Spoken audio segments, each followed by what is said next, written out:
और एमएलए साहिबान नहीं बोल पाए, लेकिन क्योंकि जलसा यहाँ पे आज रेवाड़ी में आयोजित है तो बड़ी खूबी से लक्ष्मण सिंह जी ने सारी समस्याएं इस जिले की तकरीबन आपके सामने रख दी। तो मैं ज़्यादा लंबी चौड़ी बातें दोहराऊंगा नहीं, लेकिन मेरा 45 साल का राजनीतिक तजुर्बा है। गुड़गांव को मैंने बढ़ते देखा,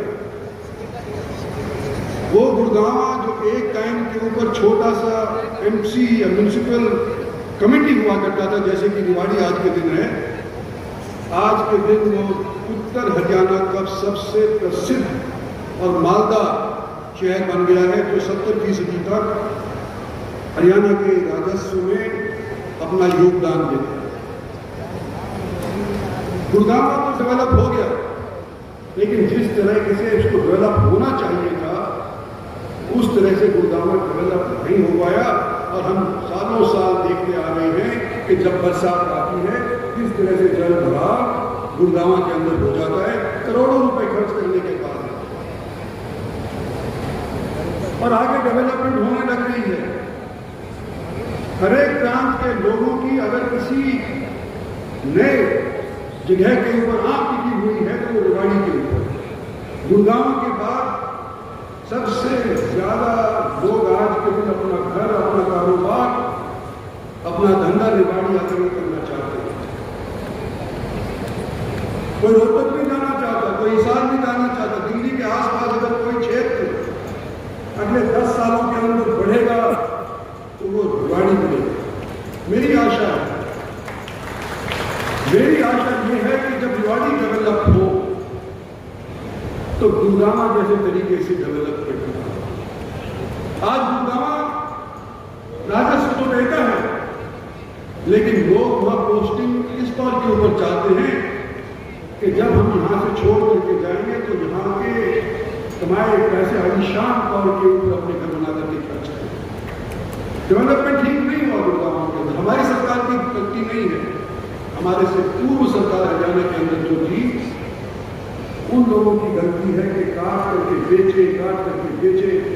जिस तरह से कोई कसाई काटता है किसी बकरे को, इस तरह से गुड़गांव की जमीन को काट करके बेच करके काम चलाया। मैं नहीं चाहता कि गुड़गांव के अंदर जैसा हुआ वो रेवाड़ी के अंदर भी हो।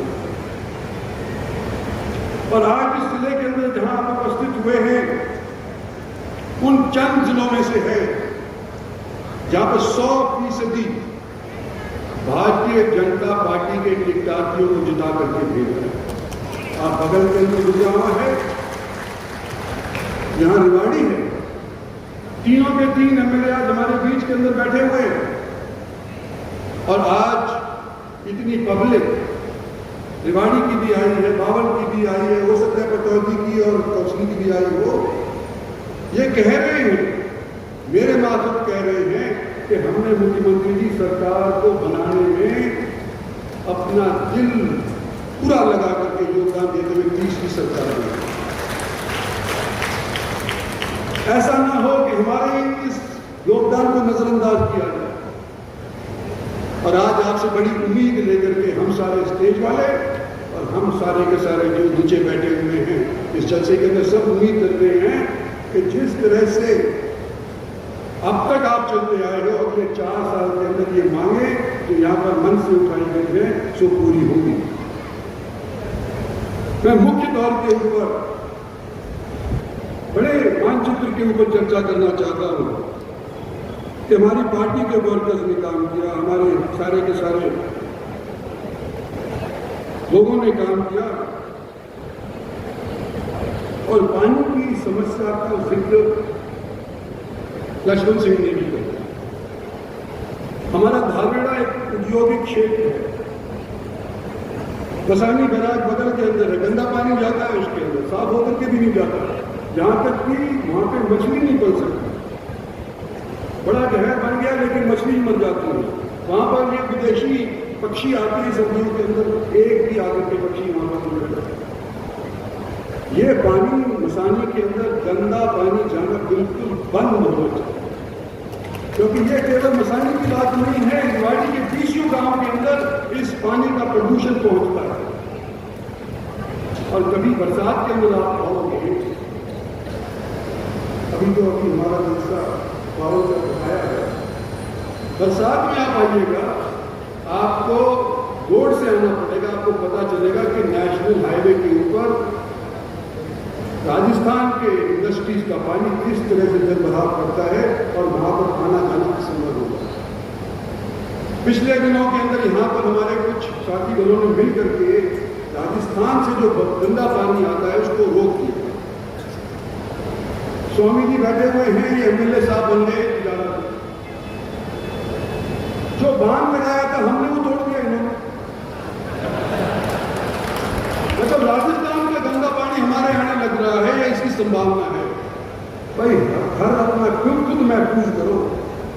आप स्वामी जी आप जीत गए पिजारा से, लेकिन हम जब यहाँ पर बांध रोकने की, पानी रोकने की लगाएंगे, हम आपकी दखलंदाजी बर्दाश्त नहीं करेंगे।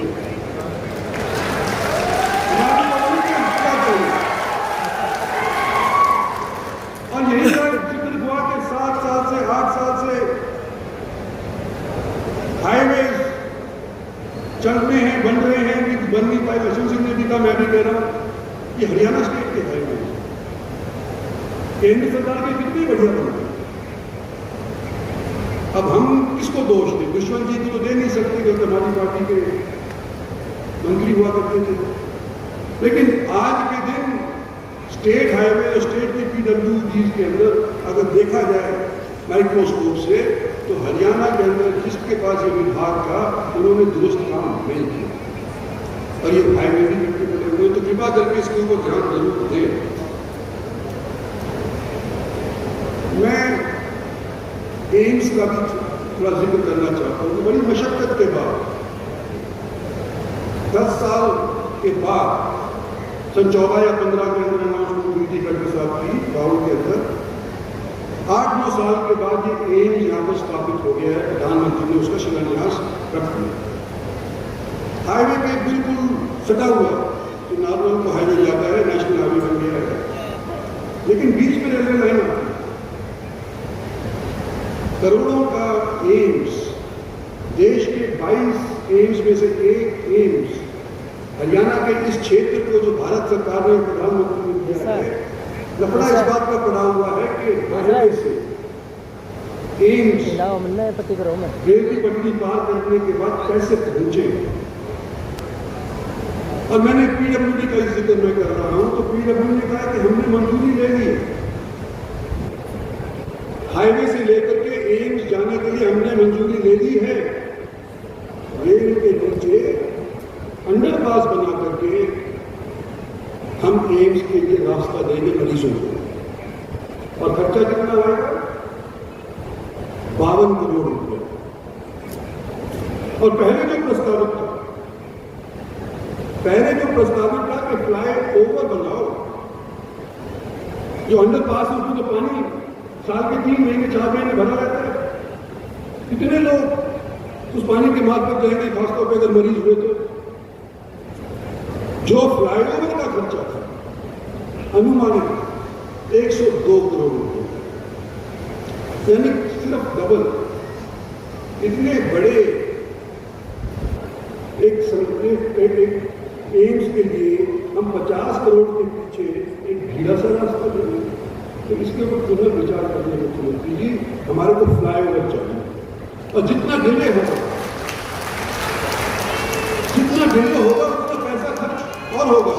अगर आज आप अंडरपास मंजूर कर देते हैं, बन भी जाता है, मैं कहता हूं, तो क्या ये डिमांड बंद हो जाएगी कि फ्लाईओवर नहीं चाहिए?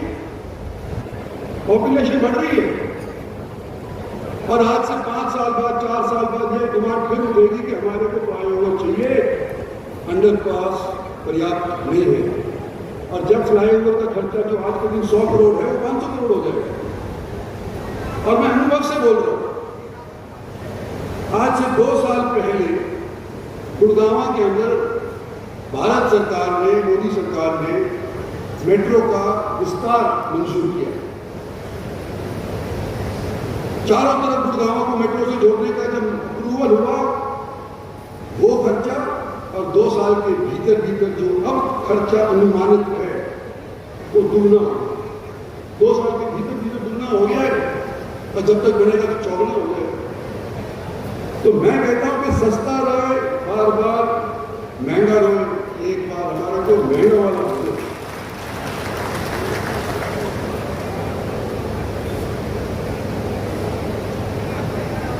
रिवाड़ी का